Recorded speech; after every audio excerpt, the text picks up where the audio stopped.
Shalom, selamat pagi Bapak Ibu Saudara terkasih dalam Tuhan. Selamat hari Minggu. Salam kangen dari kami sekeluarga buat Bapak Ibu Saudara sekalian. Juga buat anak-anak remaja dan anak-anak sekolah minggu. Apa kabar? Harapan dan doa kami, kita semua berada dalam keadaan sehat dan selalu dalam perlindungan Tuhan kita, Yesus Kristus. Sebelum saya menyampaikan kebenaran firman Tuhan pagi ini, saya ajak kita semua berdoa. Mari kita berdoa. Bapa di sorga, kami mengucap syukur Tuhan bahwa di dalam segala keadaan, Tuhan sudah menyatakan kebaikannya kepada kami. Juga pada hari Minggu pagi ini, kami boleh bersama-sama mendengarkan firman Tuhan. Walaupun kami tidak bertemu muka dengan muka satu sama lain Tuhan, tapi kami percaya bahwa Roh-Mu yang kudus akan menolong kami mengerti dan memahami apa yang Tuhan rindukan bagi setiap kami. Tolonglah kami untuk dapat mendengar dan mengerti firman-Mu ini Tuhan. Dan itu akan mengubah seluruh kehidupan kami. Biarlah segala pujian, segala hormat, segala kemuliaan hanya bagi Bapa di dalam sorga. Di dalam nama Tuhan Yesus Kristus, Allah yang sungguh mengasihi kami. Puji Tuhan, dalam nama Yesus. Amin. Puji Tuhan. Terasa benar kerinduan yang besar untuk bisa kembali beribadah di gereja, bukan? Bersama-sama memuji dan meninggikan Tuhan, mendengarkan firman Tuhan bersama saudara-saudara seiman. Tapi ternyata ada himbauan untuk physical distancing supaya kita mentaatinya. Pemerintah mencanangkan physical distancing, membuat kita sementara tidak bisa beribadah di gereja. Tetapi nanti setelah COVID-19 berlalu, marilah kita makin setia beribadah. Karena ternyata sekarang sudah nyata bahwa bisa beribadah itu bukan karena kita baik atau suci, tapi semata-mata karena kasih karunia Tuhan saja. Bagi kita orang percaya. Seperti yang kita semua tahu saat ini, dunia kita sedang digoncangkan oleh peristiwa yang luar biasa, yang tidak jelas kapan mulainya. Siapa yang pertama kali menyebabkannya? Secara tiba-tiba, kita yang awam ini dikejutkan dengan hal-hal yang tidak pernah kita perkirakan sebelumnya. Pemerintah memberikan himbauan harus sering-sering mencuci tangan, menggunakan hand sanitizer, menjaga jarak dengan orang lain, harus berdiam diri di rumah, menggunakan masker bila keluar rumah, menghindari kerumunan orang, berjemur, berolahraga, bla bla bla. Sebenarnya apa sih yang sedang terjadi? Adanya virus yang sudah pernah ada dulu sebelumnya dan sekarang sedang bermutasi menjadi virus yang lebih ganas dan bisa mengakibatkan kematian atau kegagalan organ tubuh, membuat semua manusia di seluruh dunia ini menjadi resah, gelisah, takut. 1-2 bulan terakhir di Indonesia menjadi bulan-bulan paling menegangkan bagi kita semua. Keadaan yang mirip dengan keadaan kita saat ini pernah dialami oleh murid-murid Yesus setelah peristiwa kebangkitan Yesus. Berita kebangkitan Yesus yang disampaikan oleh beberapa perempuan dan kenyataan kubur yang kosong yang sempat disaksikan sendiri oleh Petrus dan Yohanes. Beberapa hari yang lalu ternyata malah membuat mereka seakan-akan menjadi terdakwa atas hilangnya mayat Yesus. Dan itulah yang membuat mereka menjadi takut. Ketakutan akan tuduhan pencurian mayat Yesus dari orang-orang Yahudi saat itu membuat murid-murid Yesus memilih untuk bersembunyi di sebuah tempat dengan pintu-pintu yang terkunci. Bisa kita bayangkan apa yang mereka lakukan? Diam di sebuah tempat karena takut. Untuk berbicara pun barangkali mereka harus berbisik-bisik. Jangan-jangan nanti ada yang mendengarnya dan tiba-tiba mereka digerebek oleh orang banyak. Mereka takut, mereka bingung, seperti domba yang kehilangan gembalanya. Tapi tiba-tiba sesuatu terjadi, sesuatu yang tidak pernah mereka sangka. Dalam persembunyian mereka, Yesus datang. Benar-benar datang. Bukan hanya dalam bentuk bayangan atau sesuatu yang maya.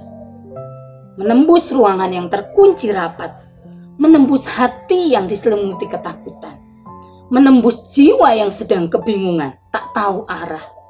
Dengan salam, yang luar biasa.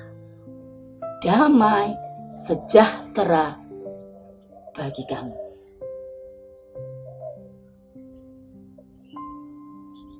Yohanes 20 ayat 19. Ketika hari sudah malam pada hari pertama minggu itu, berkumpullah murid-murid Yesus di suatu tempat dengan pintu-pintu yang terkunci, karena mereka takut kepada orang-orang Yahudi. Pada waktu itu datanglah Yesus dan berdiri di tengah-tengah mereka dan berkata, "Damai sejahtera bagi kamu."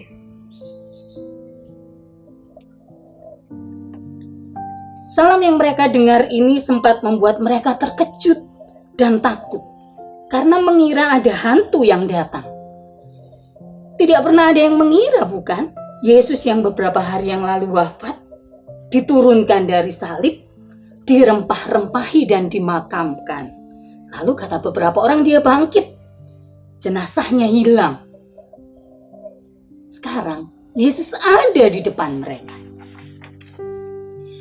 Dan Yesus memberikan salam yang memberikan damai sejahtera bagi mereka. Salam ini seolah-olah mengingatkan murid-murid kembali akan apa yang pernah Yesus sampaikan, bahkan sebelum peristiwa kematiannya. Bahwa Yesus tidak akan meninggalkan mereka sebagai yatim piatu. Yesus akan minta kepada Bapa untuk mengirimkan roh kebenaran bagi mereka. Dan Yesus meninggalkan damai sejahtera bagi mereka. Damai sejahtera yang mereka dapatkan dari Yesus berbeda dengan damai sejahtera yang diberikan dunia ini. Bapak Ibu Saudara bisa membacanya di dalam kitab Injil Yohanes pasal 14 ayat 15 sampai 31. Tapi saat ini kita akan membaca Yohanes 14 ayat 27 saja. Yohanes 14 ayat 27. Damai sejahtera aku tinggalkan bagimu, damai sejahtera aku kuberikan kepadamu, dan apa yang kuberikan tidak seperti yang diberikan oleh dunia kepadamu. Janganlah gelisah dan gentar hatimu. Wasiat yang mereka dengar dari mulut Yesus sendiri ternyata tidak cukup membuat mereka kuat.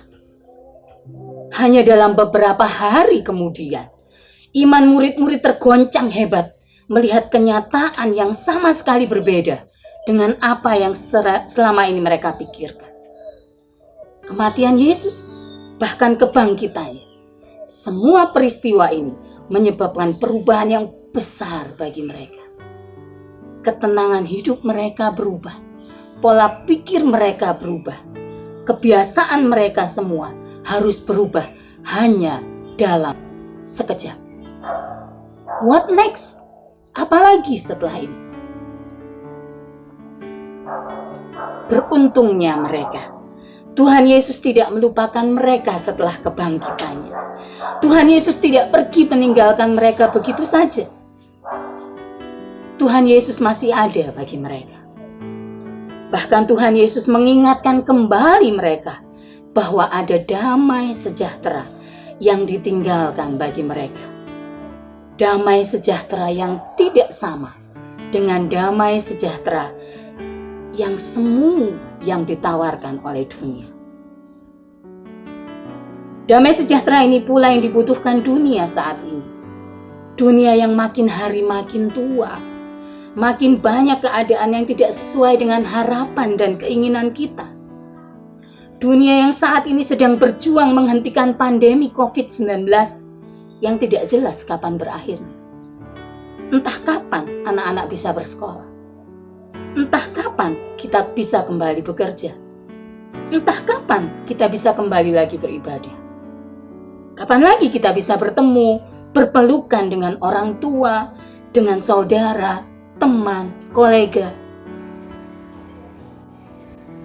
Damai sejahtera yang berasal dari kata shalom berarti keutuhan, keserasian, kebaikan, kesejahteraan, kesembuhan, dan keberhasilan dalam segala bidang kehidupan. Dan keadaan ini adalah kerinduan setiap orang, bukan? Apapun suku bangsanya, apapun warna kulitnya, apapun latar belakang budayanya. Tetapi damai sejahtera tidak hanya berbicara mengenai ketiadaan perang dan pertentangan. bukan pula tentang keadaan seseorang yang berlimpah harta atau memiliki pekerjaan yang mapan dan gaji yang besar. Atau mungkin memiliki keluarga yang bahagia tanpa pertengkaran dan perselisihan. Atau hal-hal lain yang seolah-olah menjadi jaminan kebahagiaan. Lalu apa dong damai sejahtera? Kita baca dari Filipi 4 ayat 7. Filipi 4 ayat 7. Damai sejahtera Allah yang melampaui segala akal akan memelihara hati dan pikiranmu dalam Kristus Yesus. Yang pertama, menurut Filipi pasal 4 ayat 7, damai sejahtera Allah melampaui segala akal. Ini harus dimulai dari dalam diri kita sendiri. Bukan dari eksternal atau hasil dari interaksi dengan orang lain. Tugas kita masing-masing adalah dengan pertolongan Allah Roh Kudus mewujud nyatakan damai sejahtera itu dari dalam keluar, bukan sebaliknya. Damai sejahtera kita tidak dapat dipengaruhi oleh apapun yang terjadi di luar kita. Ada orang yang berkata begini, seandainya saja aku dilahirkan dalam keluarga yang kaya raya, konglomerat. Andai saja aku punya wajah cantik atau ganteng. Andai saja aku punya suami atau istri yang kaya raya dan mencintai aku. Andai saja aku punya banyak harta. Andai saja. Tapi pemenuhan atas harapan-harapan tersebut tidaklah menjadi jaminan akan adanya damai sejahtera. Kita tidak dapat mengusahakan damai sejahtera dengan kekuatan sendiri. Karena hal itu akan membuat kita lelah. Itu akan membuat kita frustasi karena kita tidak akan pernah mampu. Jadi ingat yang pertama, damai sejahtera ini harus dimulai dari dalam diri kita sendiri. Yang kedua, damai sejahtera ini adalah favor, kasih karunia yang dimiliki oleh setiap orang percaya. Yang kita peroleh karena karya penebusan Kristus. Karena pengorbanan dan penumpahan darahnya yang telah mendamaikan kita para pendosa dengan Bapanya yang kudus. Juga mempersatukan kita dari berbagai suku bangsa dan bahasa menjadi satu kesatuan, anggota tubuh Kristus. Damai sejahtera ini diberikan kepada setiap orang percaya secara cuma-cuma sebagai buah dari kehidupan yang telah ditebus, diubahkan, dan dipenuhi Roh Allah. Kita akan baca dalam Galatia 5 ayat 22 sampai 23. Galatia 5 ayat 22 sampai 23. Tetapi buah roh ialah kasih, sukacita, damai sejahtera, kesabaran, kemurahan, kebaikan, kesetiaan, kelemah lembutan, penguasaan diri. Tidak ada hukum yang menentang hal-hal itu. Di dalam Galatia 5 ayat 22 sampai 23 dituliskan bahwa damai sejahtera adalah salah satu aspek dari buah roh. Apa saja buah roh? Kasih, sukacita, damai sejahtera, kesabaran, kemurahan, kebaikan, kesetiaan, kelemah lembutan, dan penguasaan diri. Ada satu hal yang menarik dari ayat ini. Tidak ada hukum yang menentang hal-hal ini. Jadi, sekali lagi. Yang kedua, damai sejahtera adalah favor bagi kita, orang percaya. Puji Tuhan. Tetapi perlu kita ingat, perlu kita catat, damai sejahtera ini tidak berlaku hanya untuk kehidupan kita sendiri. Adalah kehendak Allah kita menjadi peacemaker, not only peace owner atau peacekeeper. Kita bertanggung jawab untuk membagikan atau menyebarluaskan damai sejahtera ini ke sekitar kita. Kepada siapa saja? kepada keluarga inti kita, keluarga besar kita, lingkungan kerja kita, lingkungan sekolah kita, lingkungan kampus kita, lingkungan bermain kita, kepada semua orang yang kita temui, atau yang mungkin hanya bisa berkomunikasi dengan kita melalui telepon, email, atau sosial media. Saat ini manusia bisa menembus ruang dan waktu dalam berkomunikasi. Setiap saat pasang status di Facebook, Twitter, Instagram, WhatsApp, Line, dan sebagainya. Mulai anak-anak hingga orang tua, semuanya bisa mengakses sosial media yang ada. Kalau kita mengingat salah satu dari perlengkapan senjata Allah yang dituliskan Paulus di Efesus pasal 6, adalah kaki yang berkasutkan kerelaan untuk memberitakan Injil damai sejahtera. Tapi sekarang bukan hanya kaki yang dapat dipakai untuk memberitakan damai sejahtera, tetapi juga jempol kita untuk menuliskan firman Allah di dinding-dinding sosial media kita. Dan itu menjadi salah satu cara untuk menyebarluaskan damai sejahtera yang kita punya kepada dunia ini. Bayangkan, bila kemampuan penyebaran damai sejahtera ini setara dengan kemampuan penyebaran virus corona baru, COVID-19. Yang dalam beberapa bulan saja sudah menulari manusia di berbagai belahan dunia. Yang untuk memutus rantai penyebarannya, pemerintah Indonesia dan pemerintah negara lain harus melakukan pembatasan sosial, bahkan memberlakukan lockdown di negara mereka masing-masing. Bayangkan bila dimulai dari satu orang saja, kita bisa menularkan damai sejahtera ini kepada seluruh anggota terdekatnya. Dan kemudian orang-orang itu menularkannya lagi kepada setiap orang yang dijumpainya, baik di sekolah, di kampus, di kantor, di pergaulan, dan di mana saja dia berada. Wow, pasti dalam sekejap saja, seisi dunia akan dipenuhi damai sejahtera Allah. Jadi, mari kita mulai menularkan, membagikan damai sejahtera Allah kepada dunia melalui orang-orang terdekat kita. Hayden Robinson, penulis buku Salt and Light, mengungkapkan, tidak akan ada damai di antara negara jika tidak ada damai di dalam negara. Tidak akan ada damai di dalam negara jika tidak ada damai di dalam diri orang-orangnya. Tidak ada damai di dalam diri orang-orang jika mereka tidak menyerahkan diri mereka ke dalam tangan Sang Raja Damai. Sebagai ayat yang terakhir, kita akan baca bersama-sama Matius 5 ayat 9. Matius 5 ayat 9. Berbahagialah orang yang membawa damai, karena mereka akan disebut anak Allah.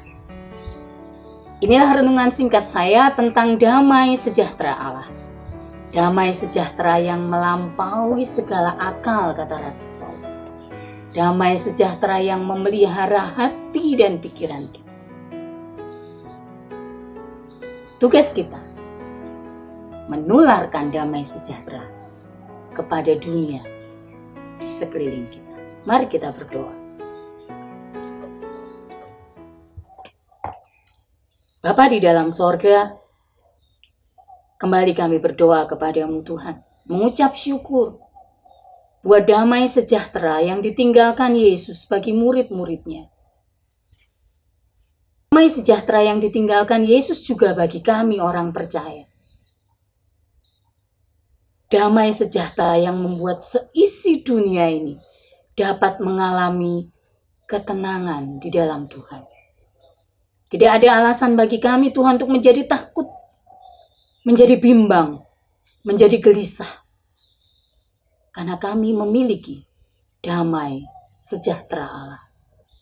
Oh Tuhan, betapa kami mengucap syukur. Engkau Tuhan yang memperhatikan setiap kami. Tuhan, kami rindu Engkau menolong setiap kami Tuhan, yang sedang berada di dalam kondisi memutus rantai penyebaran COVID-19. Engkau memberkati pemerintah negeri kami, Engkau memberkati Bapak Presiden Jokowi dan semua staf-stafnya, para menteri. Tuhan, kami juga berdoa untuk para pembuat keputusan-keputusan, baik di tingkat pusat, di tingkat daerah, semuanya, agar mereka membuat keputusan-keputusan yang tepat Tuhan, untuk memutus rantai penyebaran COVID-19. Kami juga berdoa secara khusus bagi semua tenaga medis yang berjuang di garda depan untuk menolong orang-orang yang terinfeksi virus ini. Tuhan, tolong supaya setiap mereka memiliki kesehatan yang sempurna. Dengan pertolongan Tuhan, mereka dapat melakukan tugas dan tanggung jawab mereka. Demikian juga bagi setiap kami Tuhan, yang harus berdiam di rumah, agar kami juga menolong memutus rantai penyebaran virus ini. Tuhan memberikan kami kekuatan, Tuhan memberikan kami kemampuan, Tuhan memberikan kami kesejahteraan di dalam hidup kami sehari-hari.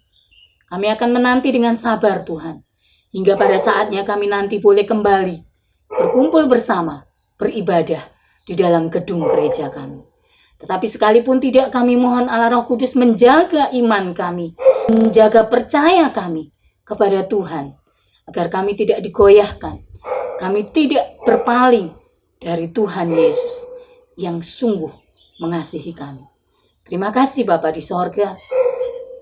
Kami menutup ibadah kami pada pagi hari ini di dalam nama Tuhan Yesus Kristus yang sungguh mengasihi kami. Puji Tuhan. Amin.